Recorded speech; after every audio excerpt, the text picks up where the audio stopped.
5, 4, 3, 2, 1. Reviewers, what's happening? Episode 170. How Janet Jackson do that shit? 5, 4, 3, 2, 1. Yep. Rhythm Nation. All right, yeah. We are a part of Rhythm Nation. Shout out to Janet Jackson, god damn it. Shout out to Janet Jackson. You know what I want to see, JB? You don't want to see JB? I mean, it's the weirdest of times. Hell hath frozen over. You know what I mean? I mean, it's the end of days, as you say.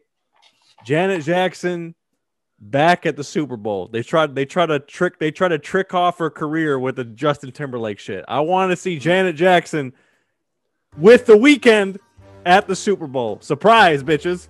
That's what I want to see. Full on topless? No? Okay. Oh yeah, listen, I'm into it. I mean, OnlyFans. I mean, shit. Could you imagine if Janet Jackson had OnlyFans? That shit would literally break the internet.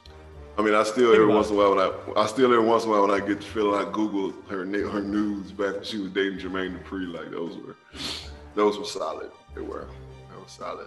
That's a hell of a start to the podcast. Shout out to Janet Jackson.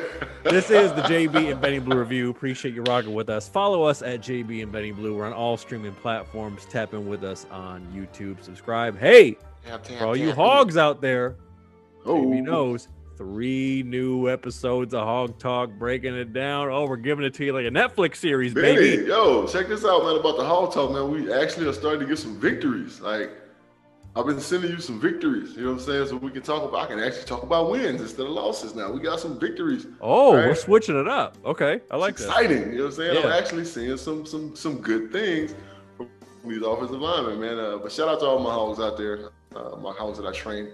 My guys, you know what I'm saying? It's going to be a whole lot more coming up. Hopefully, soon reviewers, y'all will see your boy JB on the sideline with the headset on, you know what I'm saying? Chopping it up, leading the Hogs to victory. So, yes, you know, check us out on Hog Talk, man. You know what I'm saying? On YouTube channel, JB and Benny Blue. Like, subscribe, tell your friends about us, all right? Because we are it.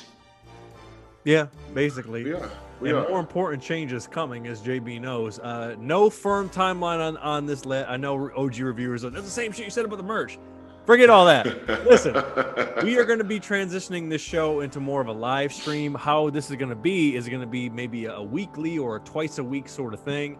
And we're going to be doing regular segments that are your favorites. You're going to see like a thing on the side that's going to have, you know, some of your favorites, like Don't Be Dumb, or You With It or Not, or JB's Burning, or Blues Got Time, or Savage Picks. All of that's going to be on there. So we're going to be hitting you with it. And it's going to be a live stream. So you're going to got time today, cuz. Yeah, right. So you'll be able to really connect with us as we're doing this. And of course, it's still going to come to you in podcast form. So that's what's up. JB, first and foremost, I mean, look, first real podcast of second really, but obviously, you know, we had the round table last week. Make sure to check that out, episode 170. But how you feeling, man? We got a new president. There's new things changing, I guess. I don't know.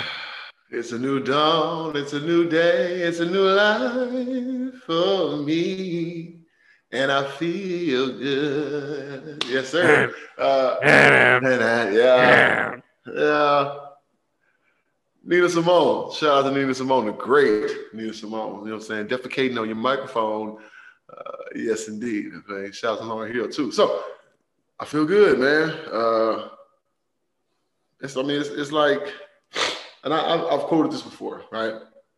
The great Rick Ross said, I'm glad Donald Trump became the president because we have to destroy before we elevate. You've never seen an old building get built upon, right? They always tear down the old building. They might keep the same foundation, but they always build a new building, right? So what we're trying to do is we're trying to change a little bit of foundation too, because we know that our United States of America is built on some bullshit, right? But baby step.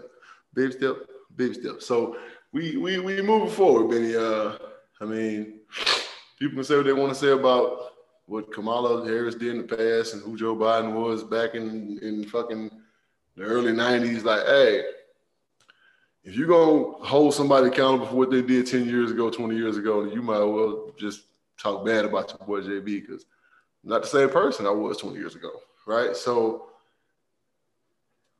I'm optimistic about what we got going on. Sports, I mean, they got the COVID-19 vaccine, which I ain't gonna take, but I mean, it's out there. So reviewers, normal times are ahead of us. Right? We're gonna get back to normal before you know it. I was at work and I was talking to one of my older gentlemen there, you know what I'm saying, I like to converse with. And we both agreed that this whole mask situation will be for another couple months. And then once the vaccine gets to a point where they've vaccinated enough people in their minds, they're going to be like, all right, you know what, lift the mask mandate. Let's get the trap back jumping. Let's get this motherfucker back to where it was. We're going to forget it even happened. And, hey, somebody gets it, we'll have to deal with it. But we got to get back to living life and being the same people that we were, a year and a half ago, you know what I'm saying, before this shit really just went crazy. So I'm good. I feel good. I'm happy, you know what I'm saying? I'm glad I'm not seeing dump flags all over the place. It's like I know it was bad in California, but it was really bad here where I'm at. Like I live in, and excuse my French, Crackerville. I live in Crackerville, and it's like, I don't live amongst white people. I live in Crackerville. Cracker Nation. There's a difference. I don't live amongst white people. I live in Crackerville, right? You know what I'm saying? These motherfuckers are. You still see, like, every once in a while, you still see a MAGA hat or a Trump hat, but they be on like a 75-year-old woman, you know what I'm saying, who can barely fucking walk, you know what I'm saying? Like, sliding, shuffling through the grocery store, you know what I'm saying, with a mean mug on her face. You got to admit though that switch up from when they lost and they knew they couldn't defend it anymore with the whole recount shit. Man, a lot of that they really put that shit back in the drawer, didn't they? But the thing about it is that a lot of people showed their colors, right? Oh yeah. Hey, and like the great Bernie Mac said on Players Club, you think Dollar know nothing about it? See, Dollar know everything about it. See, I don't forget. One thing about OJB, I can forgive, but I don't forget. You know what I'm saying? So you show yourself to be this person, and I'm talking to a lot of reviewers out there. You know what I'm saying? And we appreciate your support. But now I know who you are. Here's what it is. You can't take that back. You know what I'm saying? Right. That's how you feel. Here's what it is. I'm a type of person. I'm going to love a human being for being a human being. We're not going to always agree. I don't have to agree with you to love you. You know what I'm saying? But there's just certain things that I just can't deal with. You know what I'm saying? If you have those beliefs, I can't deal with you. So, yeah. Other than that, man, good. Family's good. Kids are good. I tell people all the time when they ask me how my kids are doing, I said, they get on my nerves and they stay in my pocket. I said, so I guess they're doing just fine. All right. So that's where they at, man. Before we get going, man, before we actually get going, I want to say rest in peace to Ray, all right, and everybody who's from the Crenshaw District, Crenshaw High School, knows who Ray Sean is. He got found in Las Vegas last night in the desert, dead. Square biz, man. You know what I'm saying? We don't know what happened. We just know he was out there. He was a aspiring rapper, artist, and he was out there doing some recording. And what the fuck, man? So like I told my son, that was his best friend.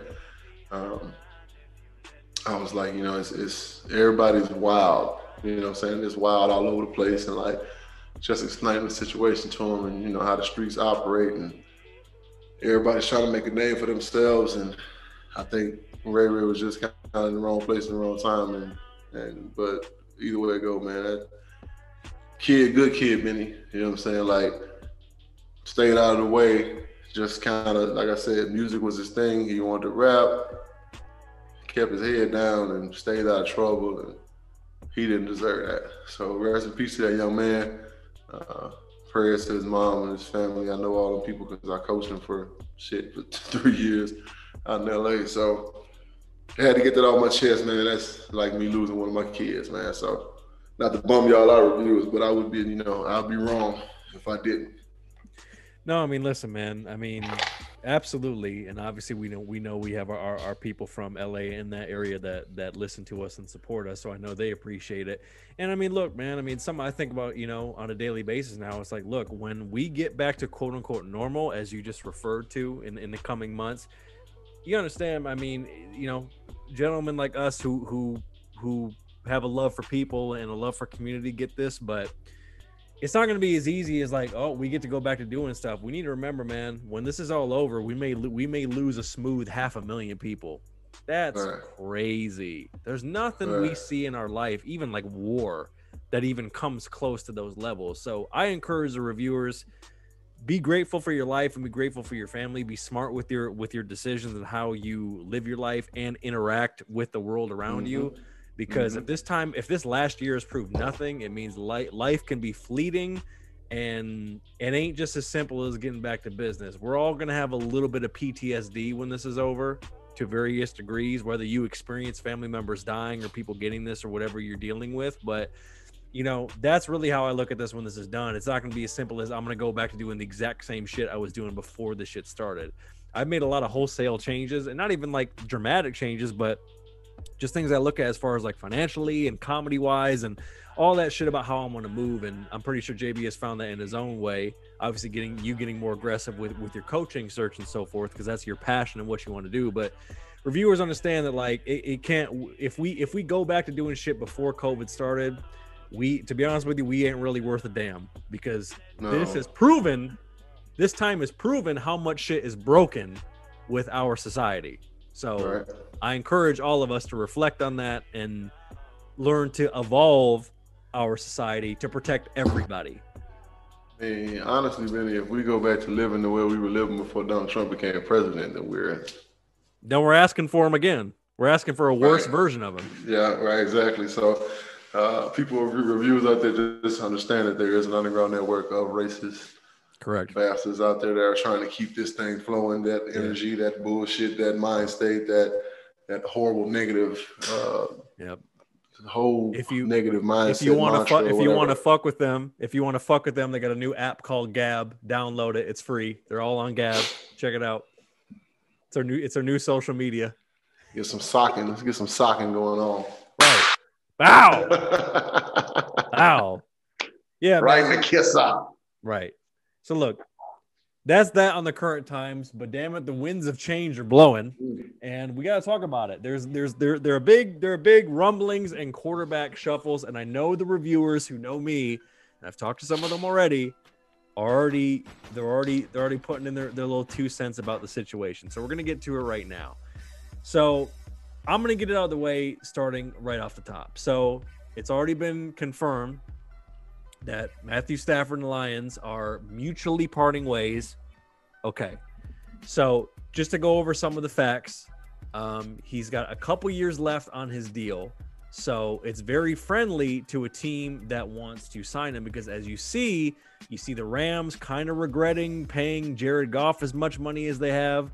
You see the Eagles having trouble with Wentz, which is why they signed old boy, the coordinator from the Colts, to try to bring some life out of Wentz to get the most out of that contract. Try to rejuvenate this motherfucker. Right, exactly. You see the Cowboys playing possum because they don't want to pay Dak $35 a year, even though he's probably worth more than Goff and Wentz. But when you look at Stafford, his base salary for 2021 is 9.5, and then for 2022 is 12.5. So in the grand scheme of things, considering what he's capable of, that's well worth it if you're a team like the Colts or a couple other squads that if you put him in, you may be talking AFC Championship or at least knocking on the door of contention. 2 things I want to clear up before, JB, I get your thoughts on this. Number one, while it did happen, and while I understand, I'm not delusional about this, I understand that, as we talked about our pen and production meeting, may have just been a situation he did all he could do. I firmly believe that the media pushed this over the top. And what I mean by that is for months and months and months, 6 months to a year ago, you heard people like fucking frenemy of this podcast, Dan, turn your mic off, Orlovsky, constantly pumping this narrative when nobody was talking about it. And I find that curious because it is no secret that Dan Orlovsky has a relationship with Matthew Stafford. So it could stand to reason that when he was saying things, he was going right back to Stafford and communicating with him before he actually said shit on camera. So that's number one. And also, people said, oh, they put their house up for sale before the season started. Maybe that was part of it. And his wife has always been known to be very outspoken, although she's never badmouthed the Lions or badmouthed Detroit. We showed her a lot of love when she dealt with the leukemia and whatever she was dealing with. Shout out to her. All right, that's number one. Number two, and you see this with the whole kind of vultures picking at the corpse sort of deal that you've been seeing with the Stafford news. This isn't as simple as Stafford's had his career wasted with the Lions.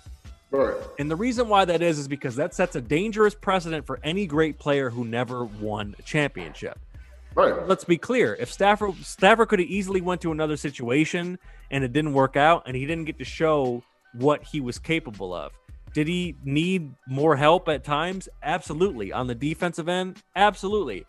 But on his current career trajectory, he's going to pass Drew Brees in yards. So it's not like he didn't get his to earn contracts and prove that he is a fringe elite or elite quarterback. Now, at this point, 12 years in, do you want the guy to win? Yeah, man, God bless. Is it going to happen anytime soon with the Lions? No, they got a new regime, and as JB and I always talk about, it's a your guy league, a la what we talked about a few weeks ago with Ron Rivera. Is this guy my guy? Dan Campbell, new coach. Brad Holmes, new GM. Maybe Stafford is not his guy. But this idea that he's completely wasted his career is a falsehood because then you have to go down the line and have that debate with all these guys. Did Fitz have his career wasted with the Cardinals? I'm not going to say that. Did Marino have his career wasted with the Dolphins? I'm not going to say that either. Were the last 10 years of Rodgers wasted with the Packers? Again, all these things you can make arguments for. So this idea that, oh my God, Megatron, Barry, here comes Stafford, the long line of guys with their careers wasted. Now in the era that we live, and you're seeing it, and why we want to talk about these quarterbacks is that the NBA shit is now transferring over to the NFL. If you are a power player, or like JB said, the head of the snake, where you can call more shots, just like Deshaun Watson is doing, you can put pressure on the organization to be like, yo, I don't want to fucking be here, so I need to move. And they need to make a play to actually get the player out of there. The difference is with Stafford, his contract is way more friendly right now than Watson's, and I'll be damned if they're going to give him up for a second-round pick in 2023. It's not going to happen. So all you delusional fucks who are like, he's going to come to the Patriots, there's no shot in hell. They do not have enough capital to make it happen, nor do they have enough pieces around him to win now. So it's a lateral move. And if Indy wants him, Indy, you better fucking pay the piper because it's going to be Indy on line 1 and the Niners on line 2. And the Rams might be in the market as well. So if you want Stafford, you're going to have to come up with a good offer that's worthy of his talent. Because if you're going to talk about him not winning, that's fine. It's in the context of the team. But what you can't argue is what he can do and what he's done. So if you think he's an elite quarterback, you have to pay an elite price, baby. Step on up to the dope pusher. We got what you need. So you better figure it out.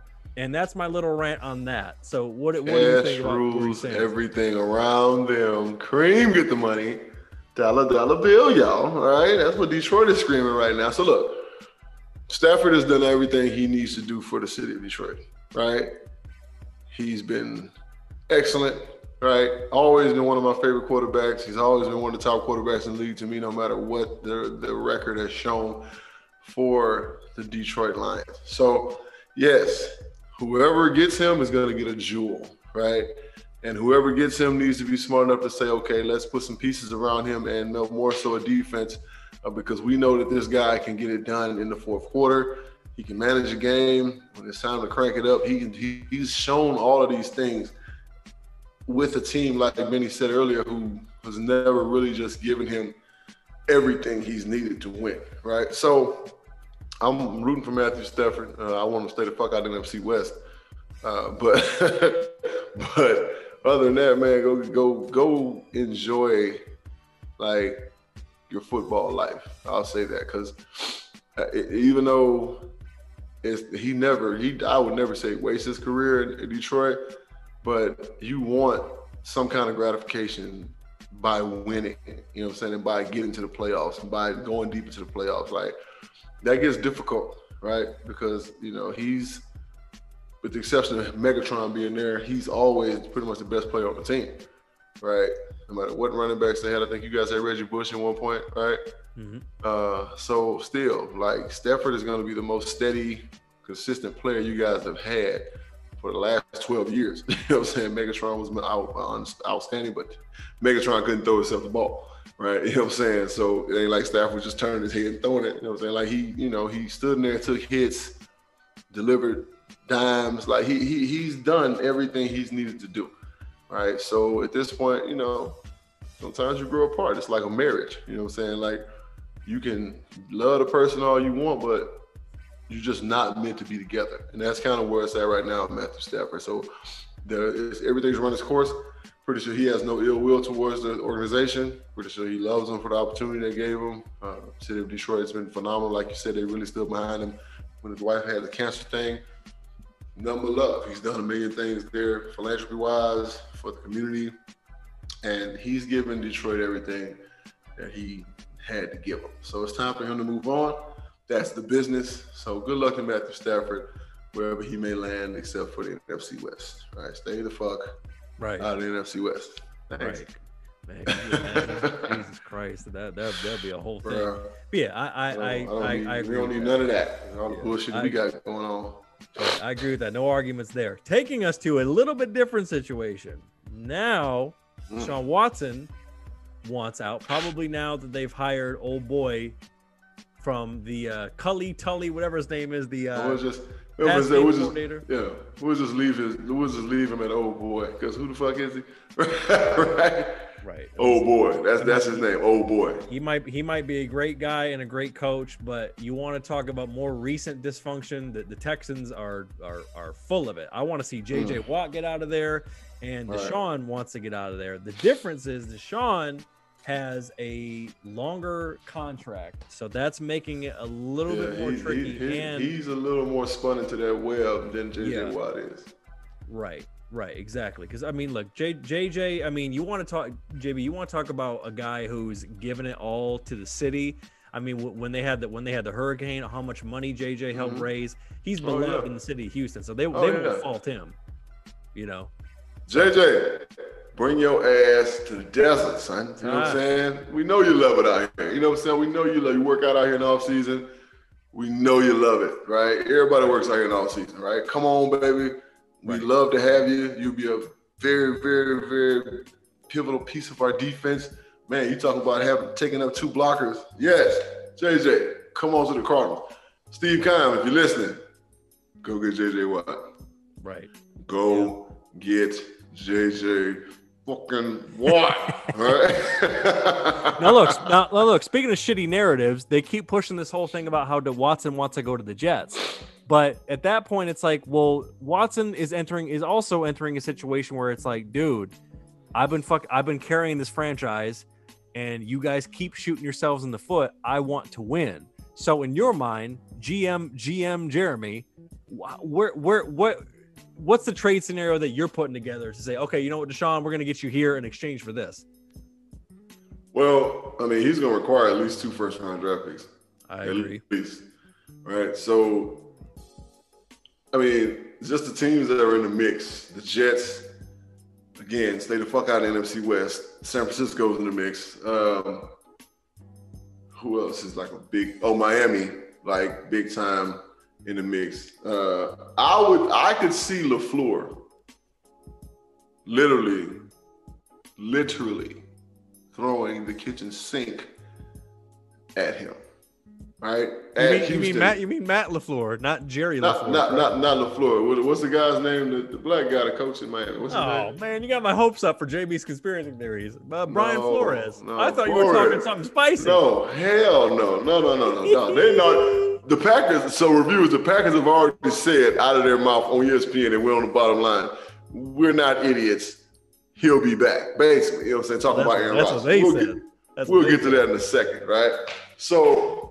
Yeah, Flores down in Miami, I can see him giving up Tua. You hear what I just said?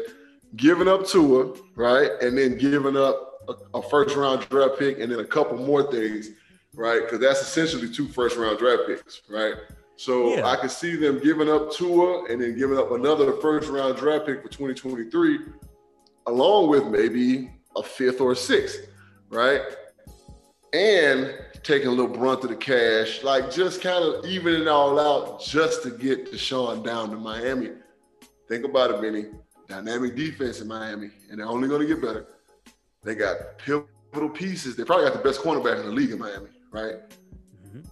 Pivotal pieces on offense, right? They got a great young nucleus, dynamic team. They got a great young coaching staff.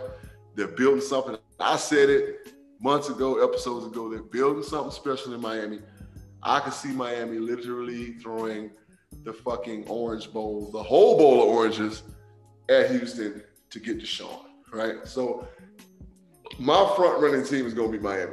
Right? I think he'll go down there, and they're going to be a huge problem to deal with. Nobody's going to want to go to Miami, to the Cuban Bermuda Triangle of Miami, right? So that's what I see happening.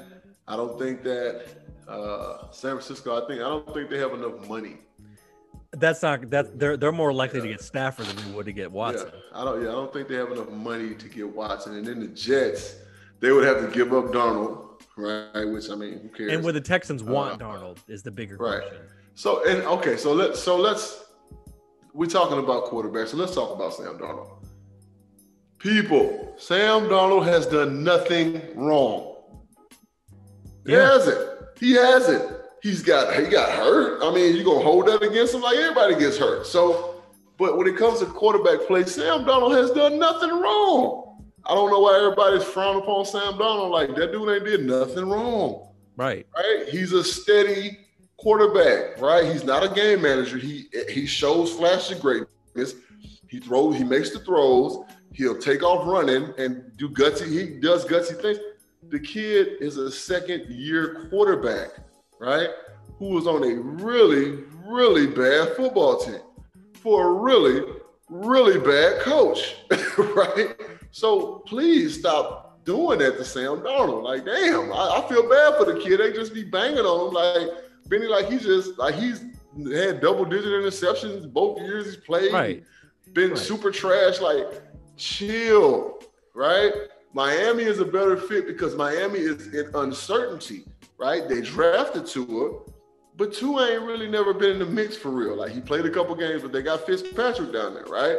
So if I'm Flores, I'm like, okay, I'm going to keep Fitz around because we know what Fitz can give us, right? He can give us, he's a microwave. He's instant offense.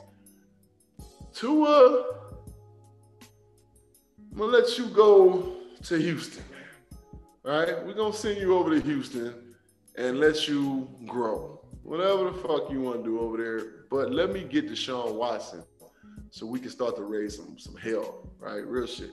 Right, yeah, because it circles back around to it's a new coach, new regime. If Deshaun Watts out, they still, I mean, just like you said, like Tua conversely also hasn't done anything wrong. It's just about the fact that Miami was starting to win and they were in a position to make the playoffs. So, you know, they were going kind of a dual quarterback sort of best chance to win sort of deal. And he may get a good opportunity in Houston. And I do think that's the best trade for him because if you look at Watson's contract, it's a little over $10 million this year, and then the extension kicks in this year. So he's not going to go cry foul again. He's going to have 5 years on this deal. So that's right. Plenty of time within that window. Whereas with Stafford, it's only 2 years left. It's only 2 years on that deal. So for whatever reason it doesn't work out because it's cap friendly, you can either trade him or release him.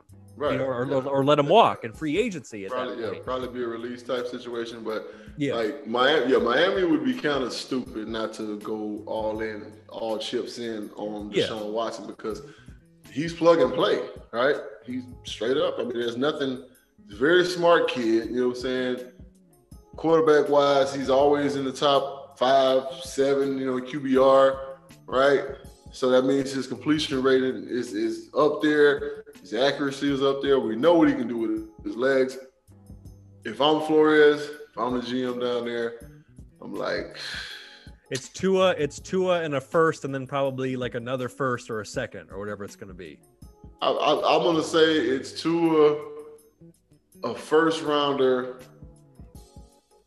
a fifth rounder, right? And then I'm going to say that they're going to end up giving him a little bit of cash, right? Not another player. We're going to take the brunt of. They're going to take the brunt of something, or something. It's going to be some kind of cash involved. Yeah. But to make everything sweeter, just to say, hey, we're giving you everything we got now, right? This is as sweet a deal as you're going to get. And he don't want to be there. Remember that. So you take it. You better take it before shit get funky. You know what I'm saying? Right.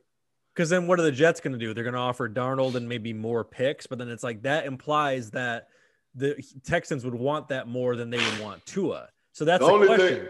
You know what I mean? The only thing I can say about New York is that because Quentin Williams opened his mouth and there was a rumor that said he wanted out, right?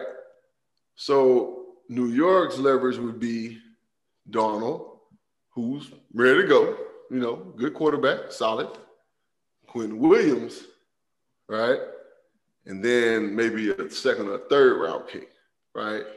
Quentin Williams is a hell of a player. So you look at Quentin Williams and J.J. Watt, if he stays on the same defensive line, that's trouble, right? So that's a solid foundation for your defensive line. Then you got Darnold, who's a solid quarterback, plug and play, right? Quentin Williams, plug and play, right? Second, third round draft pick. They can draft whatever. They need offensive linemen. They can draft offensive linemen. You know what I'm saying? Maybe draft another playmaker. They got DJ down there. They got Steels, right? These cats are, good ball players. Here's the kicker, though. The Jets could maybe make more of an appealing offer if they got a little bit more desperate. But Watson, for this whole thing to happen, has to waive his no trade clause. So he would have to agree to go to the Jets with a bare cupboard versus going to Miami with a built-in squad and a built-in culture. Right. And that's why Miami was my first team. I was just kind of giving a little bit of a devil's advocate. Oh, saying, listen, they can sweeten the deal. If the Jets turn into whores and the Texans turn to pimps, you could be like, yeah. Right, without a doubt. Yeah, without a doubt. But Miami got it all. You know what I'm saying? They got Miami, right? It's Miami. Like, shit, it's Miami. You know what I'm saying? And then, like I said, you look at Flores' team and what they're doing, they're building something special, right? Mm-hmm. Yep. You got that black coach aspect, you know what I'm saying? Seems like to be something Deshaun Watson's calling for. They got a black general manager, right? And they're doing really good things. So I think Deshaun Watson will probably end up in Miami some kind of way. Yeah, right? Seems like a nice fit. He's hang your hat on it. Yeah, and Deshaun's originally from Georgia, correct? From Atlanta, yeah. So he's back in his zone. So his family will be there. I don't know how much he cares about that, but still, there's a lot of things going that way for Miami. And maybe Miami throws in a briefcase of that cocaina for McNair in the Texans. And talk about that cash kicker. You understand me? Hey, it's Tony Montana. It's a city built on cocaine, baby. So right. Never know. Now, look, speaking of legacies, when we come back, we're going to get a little bit of GOAT talk because JB's having this conversation at the barbershop, and we're going to talk a little Brady, a little Rodgers, and a little Rivers. That's right. Old man Rivers is retiring. Is he a Hall of Famer? Oh, we're going to talk about it. Doggone it. All that. Yeah, we're going to talk about it. Dadgummit, and a little bit more. All that when we come back. This is the JB and Benny Blue Review podcast, and we'll be right back, bitches. 5, 4, 3, 2, 1. Reviewers are back. What's good? Episode 171. JB and Benny Blue Review. Thank you. Shout out to all the ladies that are doing the Busted Challenge. Wow. Very, very delightful. Precious, if you will. Wow. I mean, just special. Some of y'all shouldn't be doing it, but God bless you for trying. But you know what I'm saying? Some of y'all should be busting some suds. You know what I'm saying? But yeah, shout out to you ladies, man. Doing the Busted Challenge is pretty sweet. It's very delightful. It's very entertaining. All right. I agree. And shout out to the young lady who made the song. Like, I don't even know this person's name. I thought it was Meg Thee Stallion, but it's not Meg Thee Stallion. I think she signed to Meg Thee Stallion's label. I can see that. Erica Banks, I think is her name. It's very Meg Thee Stallion-esque. You know what I'm saying? Yeah. So, You did. Yeah. Speaking of shout outs, JB, make sure to tap in with our Instagram because JB got the post up. We're doing the giveaway for the merch, baby. That's right. All you got to do is give us a 5-star rating review on Apple Podcasts, and we will select someone at random to win a piece of merch of your choice. That could be actual podcast merch. That could be our specialty shirts, like the I Ain't Lying, Super Kyler, We Need Us. Plenty of options, baby. So make sure to do that. Check out us on Instagram for more details on that. I'll be putting it up on our other social media and our email newsletter as well. All right, so look, we've been talking about quarterbacks most of this episode, and we're going to kind of wrap that part of it up for JB Boynes a little bit toward the end here. All right, so look, NFC Championship, Tom Brady in the NFC Championship, which is all types of strange, but we're here now. Doesn't even sound right, but hey, Gronk didn't even realize what was going on. Like, so Gronk is still concussed from the Atlanta comeback. I'm going to say on his 37th concussion. You know what I'm saying? So he's just kind of on autopilot at this point. But oh my god, we love you, Gronk. You know you're our guy. All right, so right, yeah. So Brady against Rodgers. Brady threw a few picks, but he took some more chances. He took some big shots, hit Scotty Miller. So maybe that was kind of it, because at the end of the game, the big criticism is that, Aaron is elusive in the pocket as he always is. Call him Gregory Hines for a reason. He has daylight to either get close to the end zone or get in. He doesn't get it. They end up kicking the field goal, and it ends up biting them in the ass. Mm-hmm. So what did you make of that matchup? And then what did you also make of the whole Rodgers saying everybody's future is uncertain, myself included, and he's still kind of being coy about it, even though the Packers are like, we would never let him go. Based on what we were just talking about, Rodgers could force his way out. Not that he would do that, but he could. I don't think Rodgers is going anywhere. Of course, it's always like us to say shit like this and kind of continue to poke at it. But 3 interceptions thrown by the GOAT Tom Brady, right? 3. Shame on you, Matt LaFleur, right? LaFleur. Shame on you, right? So offensive coordinator JB is going to question why you didn't run screens just normal. They call them Packers screens for a reason, right? Because the Packers got very good at running these screens, right? They were flying up the field. Shaq, all these young men, Pierre, they're flying up the field, right? Bull rushing tackles. Linebackers are in man coverage. Todd Bowles did a great job putting them guys in man coverage and making them just be fucking aggressive and physical. That's great. Oh, that's beautiful. 2nd and 6, run a screen. It don't matter. Run it on 1st and 10. Run a screen. Because all the defensive ends were doing were getting pressure. That's it. They had no responsibility, right? Because they were depending on the guys up the middle, Nunez Rodgers, and Big and Dominican Sue, and whoever the big run stopper they got from Washington, the young kid that came back. They were depending on him to get pushed up the pocket to keep Rodgers from doing his little dance and getting out. Run a screen. What the fuck are you doing, right? Aaron Rodgers, you got 15 yards of daylight in front of you. Take off running. It is the NFC Championship. At this point, you got to do what the fuck you got to do, right? So those are just missed opportunities to me from a coach's standpoint, me watching the game. And I'm like, this is just not, damn, like, what are you doing? As far as Tom Brady throwing 3 picks, I mean, we know Bruce's motto, no risk it, no biscuit. So Tom Brady's trying to get that biscuit, right? And shout out to Todd Bowles, right? And that defense, because if it wasn't for them, they probably would have got their ass blown the fuck out, because that defense was stellar, outstanding. They played out of body. But, I mean, Tom Brady played as well as he could, I guess. Those interceptions were horrible. Every one of them was like, what? Like, he was forcing it, yeah. Yeah, okay, you throwing picks, like, but what the fuck?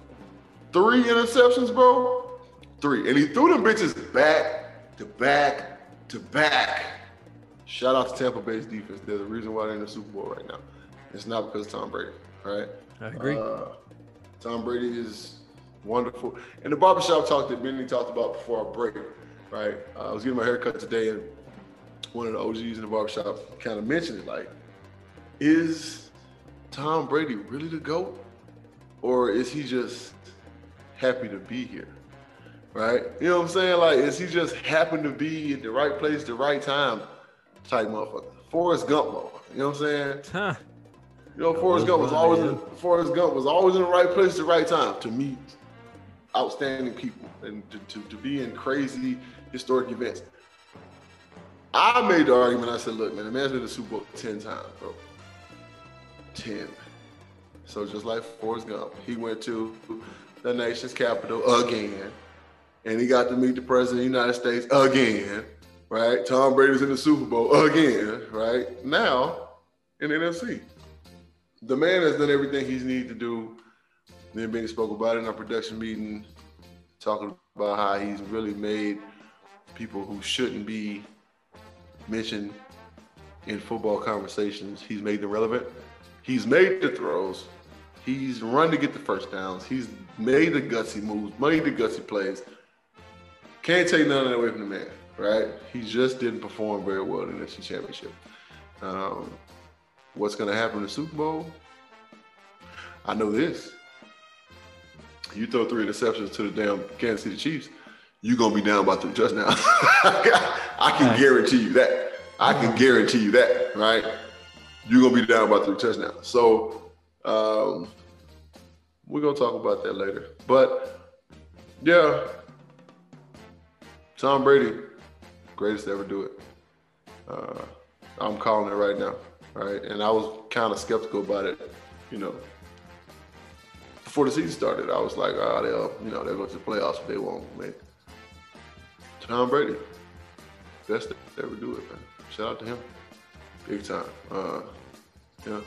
Yeah, and I mean, what can't be overlooked in any way, shape, or form is that the man is fucking 43 years old. He's 43. Yeah, I didn't even mention that. The man, motherfucker, 43 years old. I mean, you know what, man? That's not as outstanding as it sounds. I mean, I know, we've known quarterbacks play until they were 90,000 years old. You know what I'm saying? And still perform at a high level. You know what I'm saying? That's what I said. They perform at a high level. You know what I'm saying? Brett Favre was playing well into his, 77 right now? You know what I'm saying? Like, well into his 50s. Brett was playing well into his 50s at a high level. You know what I'm saying? Warren Moon played shit. You know what I'm saying? Until he was like, 42 or some shit. So it's amazing and all that. And it's outstanding. He's still starting. No, there's a lot of guys that have done that, right? But he's still 10 Super Bowls, man. And you can chalk that up to a lot of things. You know what I'm saying? He's played with some really great defenses. I don't give a fuck what nobody said. He's played with some outstanding defenses, right? When they were going to the Super Bowl when he was younger, he had those teams were loaded, Benny, right? And really, that's if we're being honest, which doesn't get talked about enough, that's where he was really carried. Those back-to-back, and when he went in early in the first one that they went, I mean, if you watch back that game against the Rams, that was kind of a shit show till the end. I mean, let's be honest. So he really put his stamp on it and took over more later in his career when he, obviously the thing that sealed his legacy was the Atlanta comeback. He throws a pick 6. He's a garbage fucking first half. And then they get their shit together, and Atlanta takes their foot off the gas. And it's like you said, when you get that many bites at the apple, there's only that limits your chances to question whether he's at. It's not like he went twice. He's been 10 times. 10 times? 10. Come on, bro. You're doing something right. You're doing something very right. You're doing something very right. Fuck, you know what I'm saying? So, yeah, 10 times, that's a motherfucker, man. Like, shout out Tom Brady, even though I don't, he's one of those guys. We know who you are, Tom. You know what I'm saying? You're friends with Donald Trump. We know who you are, right? But I can't take anything away from you on that football field. You handle your business, right? What you're doing in your personal life is your own fucking business, right? Speaking of fucking shit up, literally, because my man's got 15 kids. Phillip Rivers is now retired. Pull-out game on -87. And this was brought to your attention, and we both agree with this. If Philip Rivers is a Hall of Famer, we both say no. And we damn sure don't think he's a first ballot Hall of Famer. But what is it? Benny, I'm not going to say he's not a Hall of Famer. I'm going to say that he shouldn't get into the Hall of Fame. He shouldn't be in the first. The first time. He shouldn't get into the Hall of Fame before I turn 60. How about that? There you go. You might win. You might listen. You might win a title as a O-line coach. Right. You know what I'm saying? I might fuck around and got there and be a head coach by the time this motherfucker get in the Hall of Fame. Right. Well, we talk about the NFL, so probably not. But so Phillip Rivers, man. The argument. One of my guys on Twitter, right, argued me down. Can't argue with the statistics. He's top 5 in this category, in that category, the top 10 in this and that and that. Started to break it down to him. The question when Eli Manning retired was, is Eli Manning a Hall of Famer? What? You gonna question that? Eli Manning has won 2 Super Bowls, and in both Super Bowls, he was the MVP. You can say what you want to say about Michael Strahan supposed to get it. I don't care. He didn't get it. Eli Manning got it. So he has 2 Super Bowl MVPs. He has 2 Super Bowl rings. He is in the top 10 in every statistical quarterback category. And you question whether he's a Hall of Famer? Man, I know it was ESPN bullshit ass, whatever, makeup shit questioning. But that was the question that was proposed. Now, Phillip Rivers is retiring, and the question proposed by ESPN is he a Hall of Famer? Well, he damn sure ain't got what Eli Manning got. He ain't got 2 Super Bowl rings. He damn sure ain't got 2 MVPs. The man has only played in 1 AFC championship in 17 years, Manny. His record in the playoffs is 5-7. 5-7. And 3 of those wins were this damn year he went. 2 of those wins, I should say, because I don't know whether they're a wild card or what. 2 of those wins, I'll say, are from the year that they went to the AFC Championship. What? So that means that's 16 years he's went he's won 3 playoff games, bud. He's played for 17 years. His stats should look like that. Right. So the question I propose, and this is the time right now, Benny, I wish that we had the whole little thing going where everybody was here live and it was a live stream. Because I want to know what people got to say. Donovan McNabb is a Hall of Famer, right? I mean, we'll look at numbers, right? Let's look at numbers. He played for 13 years. He went to 6 Pro Bowls. He's played in 5 NFC championships. Phillip Rivers went to 8 Pro Bowls, played 17 years. Playoff record 5-7. Went to 1 AFC championship and lost. And no Super Bowls. And not a Super Bowl. The only time he went to the Super Bowl is if he paid to get there. So Southwest. What are we doing right now? Right? What are we doing? I heard Louis Riddick, and I think he was just kind of saving face because he was on ESPN, because it's like, when you sit and think about it, and I'm not saying again, Benny, I'm not saying he's not going to get into the Hall of Fame. He'll get in there eventually. But I just don't want the NFL to make a mistake in the Hall of Fame, make a mistake and say, oh, he's a first ballot Hall of Famer. Look at his stats. We need new standards for that. We need new standards for first ballot Hall of Famer. Right, look at his stats. You got to be there, did some phenomenal, outstanding, outlandish shit. And then it has to be different criteria for different positions. Quarterback? Yeah, you got to have some hardware to be a first ballot Hall of Famer. Because it's the easiest position to run it up, if you will. Like you said, you played 17 years. Right. You got to at least have some fucking hardware, bro. Like, to be a first ballot Hall of Famer, you got to at least have some hardware. You got to have the bling bling to get in on the first of the champ. Because it is, from anything beneath the quarterback, is going to be exponentially harder to get in. Right. Now you talk about stats. Receivers, running backs, right? I mean, even offensive linemen. You know what I'm saying? If you were playing in the league for 10, 12 years, 13 years, offensive lineman, like JT. You know what I'm saying? And his sacks given up is probably still under double digits. Yeah, that motherfucker's a first ballot Hall of Famer, right? In the position of offensive tackle. Hell yeah. This motherfucker's unreal. One of the best to ever do it. My OG, I still, you know what I'm saying? I tell kids to go watch JT play. Because he does a lot of things that I preach to young offensive linemen to this day. Yes. First ballot Hall of Famer, right? Running back. Your stats speak for themselves. I mean, all you can do is score touchdowns and run the ball. So all you can do is get yards and score touchdowns and have longevity, right? Receivers. All you can do is catch the ball, run the ball, score touchdowns. That's it, right? So a guy like Larry Fitzgerald, who's top 5 in every statistical category, yeah, he should be a first ballot Hall of Famer. He's a receiver. I don't give a damn if he won a Super Bowl or not, right? He's a receiver. You know what I'm saying? Played what? I mean, I think him and Phillip came up the same year, right? Yeah, 04. Yeah. Yeah. So he's 17 years in the game. Yeah. His yards, catches, touchdowns, all that shit's up there, right? Up there with the greats. So yeah, first ballot Hall of Famer. But Mr. Rivers at quarterback, I don't know. Benny, I don't know. Damn sure ain't no first ballot Hall of Famer. And then I made the point to Benny, right, in the patent production meeting. Doug Williams is not a Hall of Famer. Somebody make that make sense to me, bro.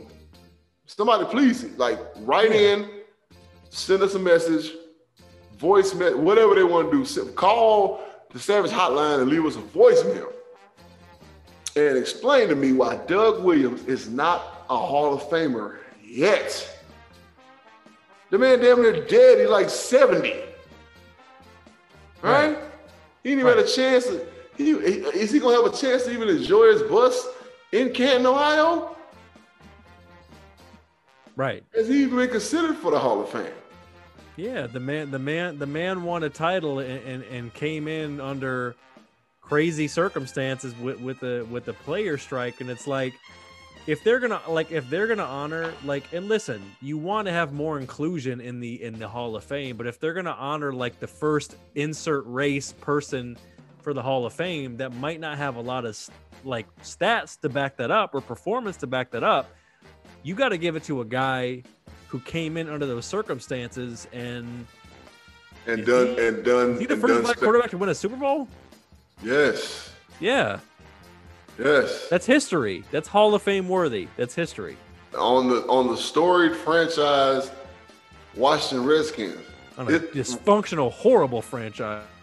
Was that their first Super Bowl though? Well, wasn't Theismann before that? Am I crazy? Theismann. Did Theismann win the Super Bowl? Yeah, wasn't it because Doug Williams was 87, right? Yeah. Oh, wait a minute. You might be right because it was 87 and then again in 91. Hold up. Yeah, let's go to the statistics. Because Doug Williams, and in that case, Doug Williams might have been the first. Because if I'm not mistaken, they were dealing with the player strike, and Theismann had to retire because he had the basically the same fucking injury as Alex Smith, only it was the 80s, and he didn't have nearly the technology to fix it. So it might have been Doug Williams, the first 83, goddamn 88, and 92. 83, 88, and 92, right? Those were the years they won a Super Bowl. Best in the conference. Let's see if we can get a little more information on it. Right. So then 82. Williams, Washington Redskins. Yeah, 82. Boom. Yep. Franchise. Damn, they got the whole shit. They broken this motherfucker down to this motherfucking pictures in black and white. Right. Boom, boom. Stop, please. Yes, I got it. Yes. 81. Yes. Boom, boom, including appearance in the Super Bowl victories in 83. Yeah, Theismann was on that team. Boom. Super Bowl winning teams led by different quarterback, Theismann, Doug Williams, and Mark Ripken. Yeah. So Theismann was first, and then Doug won it second, I'm guessing. Right. Because they just mentioned Joe Theismann's name first. Right. All right. Led by quarterbacks Doug Williams and 97. The Bucks surprise, and then he did great things with the Bucks. Man, what? Come on, man. Doug Williams is not in the Hall of Fame, right? Doug Williams, I want to say he damn near led the Bucks to a Super Bowl. Right? You know what I'm saying? He done great things with the Bucks, right? So the point is, the point of this whole thing, we want to talk about it before we go into JB's burning, is that we need to change the construct of how people get in. There's way too much talk about first ballot Hall of Famer, and then you have so many years you can get in before it's over. So the same way they deny the Drew Pearsons of the world, they need to understand what their guidelines are to let in someone like Rivers. If you're going to let in Rivers, fine, but I'll be damned if Rivers better not be the last dude standing out in the line at the club and it's like, hey bro, you got $20, I'll let you in. Fine, you want to get in the club? Cool, you get in the club, but damn it all, if you're gonna get in the first fucking crack at it, fuck all that. No, we need to change the guidelines of where people rank in getting into the Hall of Fame. And to be honest with you, they're probably already too loose with the shit as it is. So, why are y'all giving like 10? I mean, it's like a big ass. It's 5 years. You know what I'm saying? From the moment you retire. From the moment you retire, it's 5 years, right? So, I mean, after eligibility, 5 years after you retire, and then is it another 5 tries to get in? Is it 5 tries or 10 tries? No. You're good, right? You're good to be put on like to be considered for a ballot after 5 years every year, right? Oh, every single year, doesn't matter. So, yeah. I mean, you got people who have been denied, like Pearson, you know what I'm saying? Like, and that's sad, you know what I'm saying, right? That man, damn near 70 years old, crying, you know what I'm saying, because they keep denying him something that he's pretty much in line for. And it goes back to our point of the position bias, where there may be a quarterback that's in there who really didn't, when you're comparing apples to apples, really didn't do what someone like him did at his position. But it's harder for him because the impact isn't as apparent. And again, did T.O. win a Super Bowl? No, right? So if I'm not mistaken, Pearson was a receiver, right? Correct. For the Cowboys, right? Yeah, in the Stalin era, right? Yeah. Had numbers crazy. Crazy numbers. Yep. Cowboys Hall of Fame. Cowboys. Pro Football Hall of Fame. They're still playing them, but Rivers may very well get in there for the first ballot. Fucked up world. Hey, when I tell you that I said in the production meeting, I said I would not doubt it, bro. I would not doubt it. And I'm gonna be up the fuck set when it happens, but I would not doubt it. Yeah, we know. All right. Speaking of up the fuck set, take us home with a recent event and how you would handle it in the locker room pertaining to a certain former Seattle Seahawks now with an incident off the field, if you will. And we're not even going to say he's a former Seattle Seahawk. Have they released him? Yeah. I mean, that happened earlier today. He got released? Yeah. Good. So Chad Wheeler, right, was arrested on suspicion of felony domestic violence. Right? What happened was Chad Wheeler allegedly beat his girlfriend up for not bowing to him. Right now, for you reviewers that don't know what the hell is going on, Chad Wheeler is a white man, and his girlfriend is an African American woman. So with everything that's going on in the world today, Mr. Wheeler has really fucked up.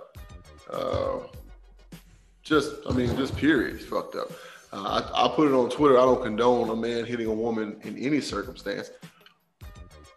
In this one, Benny, it just makes it more disgusting, right? Because of everything that's going on and a lot of things you see on Twitter, and just me being a black man and understanding that some men sickly do that because they want to be a dominant in the relationship, and they want to dominate a black woman, and they want to feel powerful, and they want to be able to say that this is basically my slave bitch. You know what I'm saying? Like, this is my, this is my my servant, right? This is their mindset, right? I saw something on Twitter that was just disgusting to me. It was a dude that is a Proud Boy and he's married to a black woman. They have a little kid, but they have a picture in their house of him in full KKK cloak and hood carrying her through a river, right? As if to say he's rescuing her, right? Now, do what the fuck you want in life, reviewers, right? Be with who the fuck you want to be with, right? But when it comes to disrespect, not gonna deal with it, right? So again, I don't condone any man beating a woman up, slapping a woman, pushing and shoving, whatever, right? I just don't condone it. It's just not something that I'm gonna say, okay, yeah, he was right, slapping the shit out of her. Now, I've been in situations like that before and I had to walk the fuck away. Like, do you want to? Yeah, right? Because that's human nature. You know what I'm saying? If you're getting abused, somebody hurting you or hitting you, punching you or whatever, woman, man, child, dog, right? Your natural reaction is to smack shit out the motherfucker, right? But this man beat this woman until she damn near died. Then, Benny, it was said in the report that he was surprised that she survived. Well, I guess you weren't as strong as you thought you were, Mr. Wheeler. Locker room situation, I mean, I beat the motherfucker ass, right? I'm just being completely honest. I couldn't see him. It would be on site. He couldn't show his face. And I'm pretty sure most organizations wouldn't even allow him to come back in the building after something like that happened because they understand that, yeah, something gonna crack. So I just want justice to be served, which, you know, America seems to have a problem with that. Shame on you, ESPN. Shame on you, CNN. Shame on you, NBC. Shame on you, MSNBC, because nobody reported it. It was not news. It was not on Twitter, right? Twitter didn't report it. It wasn't on Twitter's whatever the fuck, hotline or hot topic or whatever. It wasn't on none of that. It wasn't all over, sprawled all over Instagram. I don't do Facebook. I don't see our Facebook, so I don't know. The media didn't crucify this man. Even there was never a mugshot, right? He got arrested. Where's the mugshot? That man, a black man. Shit. Right. That's what you got, right? That's what you got. And I tweeted it. I was like, America's not going to crucify him like they would a person of color. But I just want Mr. Wheeler to get what's coming to him, right? And if it be street justice, so be it. He don't deserve to live, right? He needs to get his ass beat to a bloody fucking pulp and like laid on the ambed. You know what I'm saying? Like, that's the type of shit that needs to happen to him because he's a sick, disgusting human being. Right? Point blank, period. There's no way around it. There's no argument. There's no compassion. There's no none of that shit. Right? You literally beat a woman to death who is a fourth the size of you, nowhere near as strong as you. You're a professional athlete. And my son, I was with him earlier tonight, my oldest son, and he was talking about his girlfriend. Like, we were talking about the whole situation. And like he was just like, look at this motherfucker. Like, you know what I'm saying? Like, imagine if he just goes crazy. Like, who the fuck gonna stop him? So you are putting your hands on someone who is nowhere near physically strong as you, aggressive as you, athletic as you, can't run from you, can't hurt you if she hits you, right? But you beat that woman until she damn near died. And then you were surprised that she didn't die. Right? Hey. Right. Which is a whole other level of like fucking sociopath. You're surprised she didn't die? Evil. That's just like, evil. That's evil. You deserve to die a slow, painful death. So, Mr. Wheeler, I pray to God that you